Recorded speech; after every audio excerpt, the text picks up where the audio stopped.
Good morning সকলকে। আশা করি তোমরা সকলে খুব ভালো আছো, আমিও খুব ভালো আছি। তো আমার বান্ধবীদের ইচ্ছে আমার হাতের বিরিয়ানি খাবে। তারা নাকি শুনেছে আমি নাকি খুব ভালো বিরিয়ানি বানাই, কিন্তু কার কাছে শুনেছে এটা আমি জানি না। তো আমাকে ফোন করে পরশুদিন বললো যে আজকে ওরা আমাদের বাড়িতে আসছে আমার হাতের বিরিয়ানি খাবে বলে।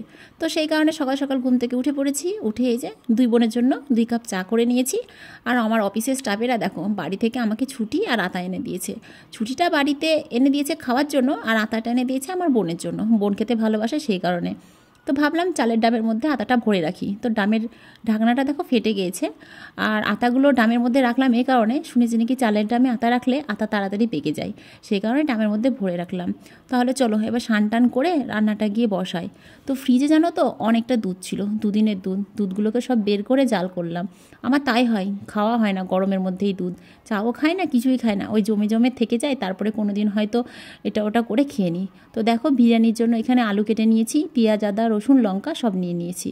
আর নিয়ে এসেছি তোমার 1.5 কেজি চাল। বাড়িতে যে মানুষ আছে তার জন্য 1.5 কেজি চাল লাগবে, কারণ টোটাল 12টা মানুষ আমরা, মানে আমাদের বাচ্চা কাচ্চা বান্ধবী আর আমার ফ্যামিলিতে যারা আছে বোন বর সবাই মিলে 12 জন মানুষ। সেই কারণে 1.5 কেজি চাল লাগবে, ওই জন্য 1.5 কেজি চাল নিয়ে এসেছি। আর মোটামুটি যাই হোক রান্না করে করে আমার না একটা অভ্যাস হয়ে গিয়েছে যে কটা মানুষের কতটা চাল লাগবে বা কতটা রান্না করতে হবে। তো চালগুলোকে ভালো করে ধুয়ে নিয়েছি এখানে। আর একটা বড় হাঁড়িতে ভাতের জল বসিয়ে দিয়েছি। আর বিরিয়ানির জল না একটু বেশিই দিতে হয়, কারণ অল্প জল দিলে তখন না ভাতটা কেমন লেগে লেগে যায়। সেই কারণে চালের দিষ্টে আমি জলটা কিন্তু বেশিই দিয়েছি। আর দিয়ে দিলাম একটু সাদা তেল। আর সাদা তেলটা দেওয়ার কারণ হচ্ছে ভাতটা লেগে যাবে না, ঝরঝরে হবে। আর দিয়ে দিলাম একটু লবণ। লবণ দিলে কী হয় বলো তো, ভাতের মধ্যে লবণটা ঢুকে যাবে, খেতে ভালো লাগবে। বিরিয়ানিতে তো আর ভাতটা মেখে দেওয়া হয় না যে লবণটা ভিতরে ঢুকে যাবে, সেই কারণে আমি কিন্তু একটু লবণ দিয়ে দিই। অনেকে দেয় অনেকে দেয় না। তো প্রচণ্ড খিদে পেয়েছিল, মায়ের বাড়ি থেকে দেখো ঘুগনি লুচি আর পায়েস দিয়ে পাঠিয়েছে। কালকে ভাইজির জন্মদিন ছিল, তো অনেকটা খাবার বেঁচে গিয়েছিল, সেই কারণে মা যাওয়ার পথে আমাকে দিয়ে গেল। ভালোই হলো, সকালে এটা আমার খাওয়া হয়ে গেল। তো চলো এবার গিয়ে রান্নাটা করে ফেলি। তো প্রথমে কড়াইতে সাদা তেল দিয়ে দিয়েছি, তার মধ্যে এবার আলুগুলো দিয়ে দিলাম। আলুগুলো দেখেছো আমি কত বড় বড় করে কেটেছি। ছোটো ছোটো করে কাটলে জানো তো আলু খুঁজেই পায় না, সেই কারণে আজকে আলুর সাইজটা বেশ বড় বড় করে করেছি। তো 12 জন মানুষ, এখানে মোটামুটি 13 থেকে 14টা পিস আলু আছে। তো সবারই জন্য 1 পিস তো দিতেই হবে, তাই না? সেই কারণে সবার মাথা পিছু 1 পিস করে কেটেছি। তো আলুগুলো ভাজা হয়ে গেছে, এবার আলুগুলো একটু সেদ্ধ করে নেব। তার জন্য প্রেসার কুকারে একটু জল দিয়ে ভাজা আলুগুলোর মধ্যে দিয়ে দিলাম। আর দিয়ে দিলাম একটু লবণ। আর দিব তোমার একটু হলুদটা কালারের জন্য দিলাম। অনেকে কামধুনু রং দেয়, তো আমি কামধুনু রং দিলাম না, আমি হলুদটাই দিলাম। দিয়ে এবার প্রেসার কুকারে একটু সিটি মেরে নেব, হালকা সিদ্ধ হয়ে যাবে। হালকা বলতে পুরোপুরি সিদ্ধ হবে। তারপর চলো এবার মাংসটা কষিয়ে নিই। তো যা তেল ছিল আলু ভাজা তার মধ্যে আবার একটু তেল দিয়ে দিলাম। তারপরে দিলাম তোমার তেজপাতা। আর তেজপাতা দেওয়ার পর দিলাম গোটা গরম মশলা। এটা তোমার ভাতে দিলেও চলে, তো আমি ভেজেই দিলাম। এখানেই তোমার যা সেন্ট হবে তাতেই তোমার ভাতেও সেন্ট হয়ে যাবে। আর দিলাম পেঁয়াজ কুচি লঙ্কা কুচি।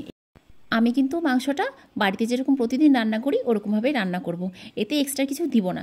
আর খুব একটা যে ভালো বিরিয়ানি করতে পারি এমনটা না, তোমরা দেখলেই বলতে পারবে বিরিয়ানিটা কেমন হয়েছে। তো পেঁয়াজটা ভাজার পরে এর মধ্যে এবার দিয়ে দিলাম মাংসগুলো।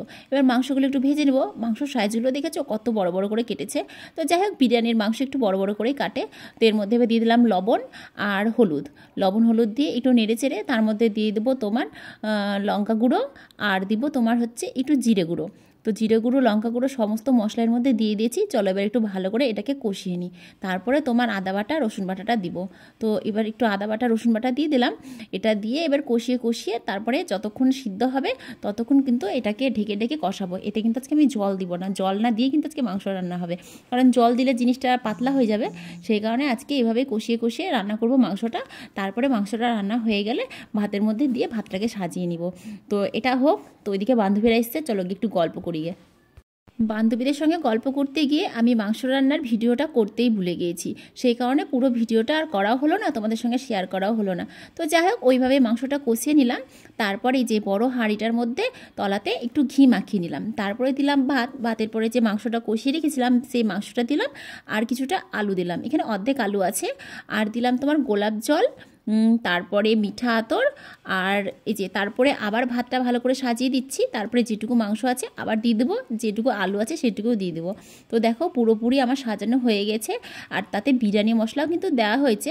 আর লাস্টে কালারের জন্য এখানে কামধনু রং একটু দুধের সঙ্গে গুলে দিয়ে দিলাম। এবার এটাকে ভালো করে ময়দা মেখে মুখটাকে আটকে দেবো।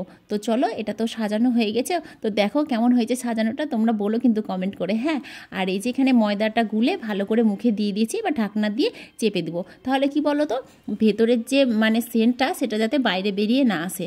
তো আমি না এর আগের বার বিরিয়ানি করতে গিয়ে চাটুর উপরে হাঁড়ি বসিয়ে রেখেছিলাম, জানো তো। তো চাটুটা পুড়ে গিয়েছিল, তার সঙ্গে সঙ্গে ভাতের হাঁড়িটাও দেখি প্রচণ্ড তাপে মানে তলাতে বিরিয়ানি লেগে গেছিলো হালকা। তো সেই কারণে আজকে চাটুতে বসালাম না, আমি নিচে গামলাতে জল বসিয়ে রাখলাম, উপরে ভাতের হাঁড়িটা বসিয়ে দিলাম। নিচে গামলাতে জলটা ফুটবে, সেই আপে আপেই কিন্তু বিরিয়ানিটা হয়ে যাবে। আর একটা নুড়া চাপা দিয়ে দিলাম। আমি কিন্তু বিরিয়ানি করলে এইভাবেই করি, নুড়া চাপা দিয়ে। তো হাঁড়ির গায়ে দেখলাম অনেকটা ময়দা লেগে আছে, ময়দাগুলো ভালো করে মুছে যেখানে যেখানে দেখলাম ফাঁকা আছে সেখানে সেখানে দিয়ে দিলাম, যাতে ভেতর থেকে গ্যাসটা না বেরিয়ে আসে। তো চলো, এইভাবে কিন্তু আস্তে আস্তে রান্না হতে থাক। আর এই দিকে আমার রান্নাবান্না কমপ্লিট হয়ে গেছে। তো দেখো সবাইকে খেতে দিয়ে দিয়েছি। তো আমার বান্ধবীরা বললো তোমার সঙ্গে আমি পরে খাবো, আগে ছেলেরা সবাই খেয়ে নেক। তো সব ছেলেদেরকে খেতে দিয়েছি। এদিকে মেয়েরা আছে, মানে আমার বান্ধবীর মেয়ে আছে, ওদের ভিডিও করা হলো না। তো এই দেখো আমার বিরিয়ানির অবস্থা কি হয়েছে।